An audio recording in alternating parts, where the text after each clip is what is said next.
नमस्कार। इस संसार में सबकी मृत्यु निश्चित है, लेकिन इनकी नहीं। पौराणिक गाथाओं के अनुसार कितने लोग अमर हैं? किस पुराण में है चिरंजीवियों की चर्चा? सभी अमर पात्रों के चिरंजीवी होने के पीछे क्या कहानी है? उनमें से कौन-कौन भगवान के अवतार थे? सुनिए यहाँ अष्ट चिरंजीवियों की कहानी। बलि, परशुराम, वेद व्यास, हनुमान जी, विभीषण, अश्वत्थामा, कृपाचार्य और मार्कंडेय अष्ट चिरंजीवियों है। अष्ट चिरंजीवियों के संबंधित ये श्लोक है। अश्वत्थामा, बलि, व्यास, हनुमान, विभीषण, कृपाचार्य और परशुराम 7 चिरंजीवी है। इन सातों के साथ मार्कंडेय ऋषि यानी अष्ट चिरंजीवी के नाम का जाप करने से व्यक्ति स्वस्थ रहता है और लंबी आयु प्राप्त करता है। असुर राजा बलि। देवताओं पर चढ़ाई करके असुर राजा बलि ने इंद्रलोक पर अधिकार कर लिया था। भगवान विष्णु के अवतार वामन देव ने ब्राह्मण का रूप धारण कर राजा बलि से 3 पैर धरती दान में मांगी। भगवान ने अपना विराट रूप धारण कर एक पैर में पृथ्वी और दूसरे पैर में स्वर्ग नाप लिया। तीसरा पैर बलि के सर पर रखकर उसे पाताल लोक भेज दिया। बलि की दानशीलता से प्रसन्न होकर भगवान ने उसे पाताल लोक का स्वामी बना दिया और भगवान विष्णु उसके द्वारपाल बन गए। महर्षि परशुराम। भगवान विष्णु के 10 अवतारों में से छठे अवतार का जन्म क्षत्रियों के अहंकारी शासन से दुनिया को बचाने के लिए हुआ था।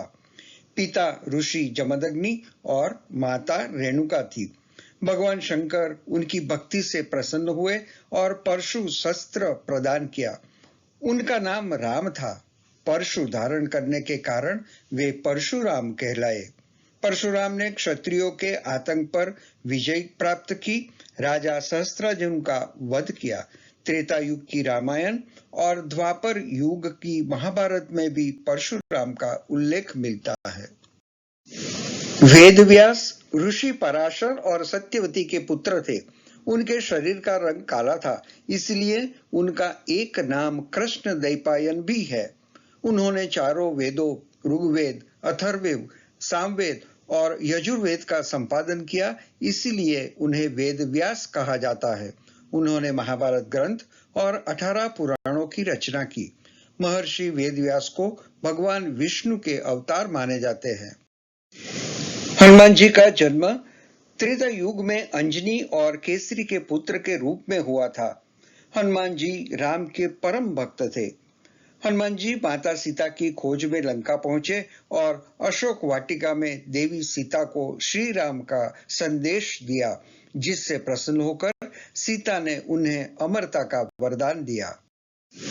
धर्मात्मा विभीषण रावण के छोटे भाई किंतु श्री राम के अनन्य भक्त। विभीषण ने रावण को बहुत समझाया कि वह श्री राम से युद्ध न करे, लेकिन रावण नहीं माना और रावण ने विभीषण को लंका से निकाल दिया।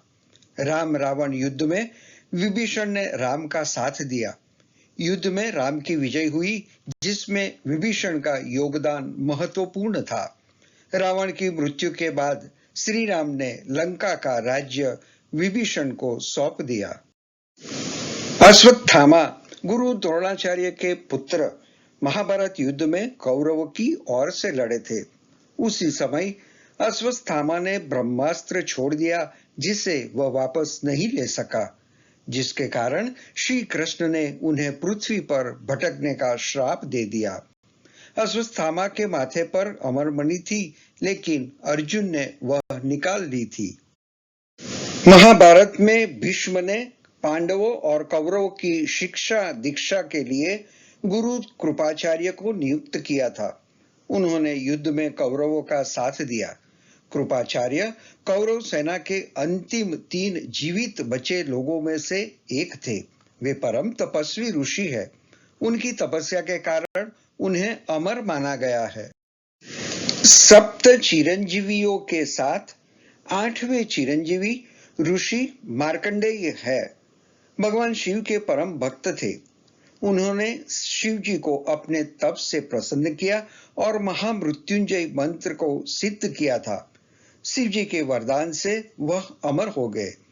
इसलिए इन सातों के साथ साथ ऋषि मार्कंडेय का भी नित्य स्मरण करने के लिए कहा जाता है। ये है हमारे अष्ट चिरंजीवियों बलि, परशुराम, वेदव्यास, हनुमान, विभीषण, अश्वत्थामा, कृपाचार्य और मार्कंडेय। बहुत धन्यवाद।